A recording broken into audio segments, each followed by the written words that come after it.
Okay. Good afternoon. Pupunta natin ngayon dito yung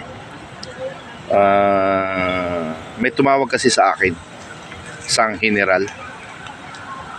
Patungkol ito sa PGMC, sa Pension Graduate Management Center, na kung saan ay malapit nang mabuo yung conclusion ko na ang PGMC ay ito ang sabihin natin na yung napapabalita na pabaon, kung ano mang pabaon talaga. So kayo na yung mag-conclude doon.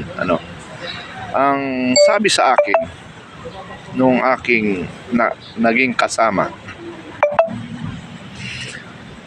from the source sa sa utig, matagal na pala ito, noon pa yung PGMC hindi daw makaya, pero maganda rin daw na ang ginagawa natin ay binabulabog kahit papaano ma-release dandahan ang pera ninyo. Pero ang question lang dito, hindi ko pa makonclude bakit nagagawa nilang ipending ang pera na billion of pesos. Yun yung hindi ko maintindihan Billion of pesos nagagawa nilang i-delay, ibigay sa mga pensioner. Yun yung hindi ko pa nabubuo. Pero yung pera na sabi nga nung isang classmate ko na kabalyer, pwedeng i-dribble yung pera na yan. So kung anong klaseng dribble yan, alam nyo na ibig sabihin nun. So tayo mga pensioner,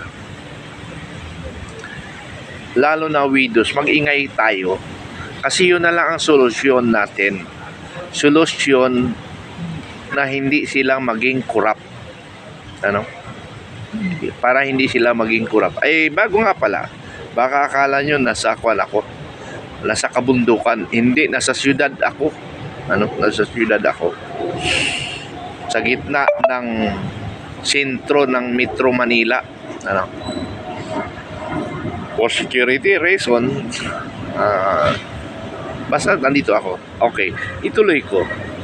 And subscribe and like and share itong ating video para kumalat sa buong kapuluan ng Pilipinas, na matulungan natin ang mga pensioner, most especially yung mga widows. Widows kasi lagi nila ang binibiktima dito kawawa ang mga widows. Ito ang biktima lagi nila. Bakit? Kasi hindi marunong magreklamo, hindi alam, walang alam. So kawawa itong mga widows. Kaya nga yung mga generals na bumabanat sa administrasyon ngayon, sasaludo ako sa inyo, sir. Saludo ako sa inyo kung pakialaman nyo muna ang pinanggalingan natin, ang tindi ng korupsyon. So saludo ako sa inyo, sir, kung yung papakialam natin kay President Bongbong Marcos dito muna sa ating pinanggalingan, pakialaman natin muna. Malaki dito ang problema. Yung pinag-uusapan natin sa Congress, ang hinahabol sa Congress, milyon lang yun Ito, billion of pesos. So kasi kung dalhin natin sa korte, napakahirap kumuha ng ebidensya. So baka nga tablan sila sa social media ng kahihiyan. Yung isang task force commander differential, hindi ko malaman kung nag-resign o pinatalsik kasi nag-reveal sa akin ng information. Pero naalala ko ang sinabi niya, sir, wag naman ako banatan sa social media. Bakit? Kasi yung mga kamag-anak ko, sinasabihan ako, umalis ka na dyan kasi wala ka rin pakinabang. Wala kang pakinabang dyan, ikaw pa yung nasisira. Ang pamilya natin ang nasisira. So meaning, pag sinabi niyang ikaw hindi ka nakikinabang, ibig sabihin, dami lang sila, ginagamit lang yung mga junior officer. Totoo yan. Si Colonel Lupina. Colonel Lupina, request ko lang sa iyo, mag-resign ka na dyan para hindi ka abutan ng malas. Kasi malapit-lapit na kaming isa-submit ang aming mga dokumento.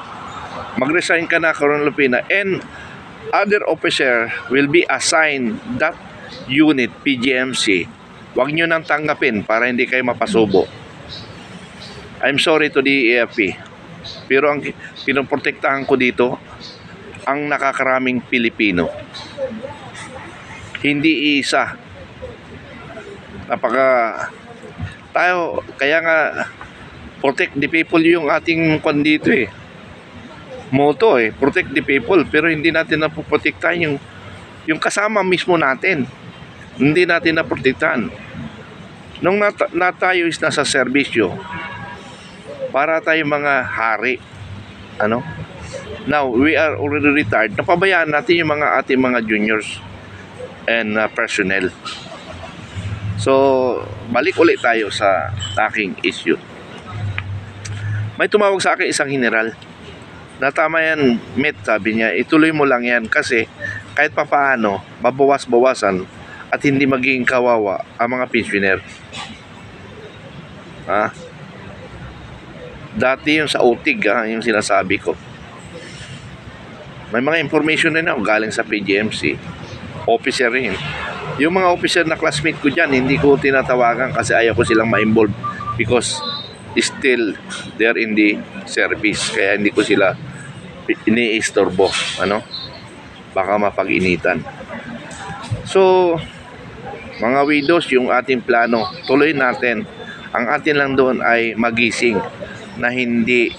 Kasi sabi nga nung isang tumawag sa akin, ituloy lang yan kahit pa paano ma-release rin yung pera na yan, padahan-dahan.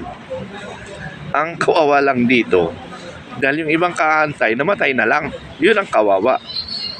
So, ganitong pinto para makuha yung logic ko, yung isang asawa nag-antay, sa differential ng asawa niya. Namatay siya. So, therefore, yung mag-asawa namatay. So, ang tatanggap na yun dito, yung kapatid or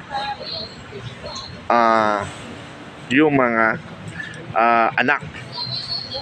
Hanggang ngayon, nagmamakawa. Kaya, ang lahat ng mga ganyan ay alam ko yan kasi ang dami nang tumatawag sa akin. So, sa lahat ng Pilipino na may problemang financial claim sa gobyerno, tawagan nyo lang ako at i-social media natin para matulungan natin ang bansang Pilipinas. Salamat.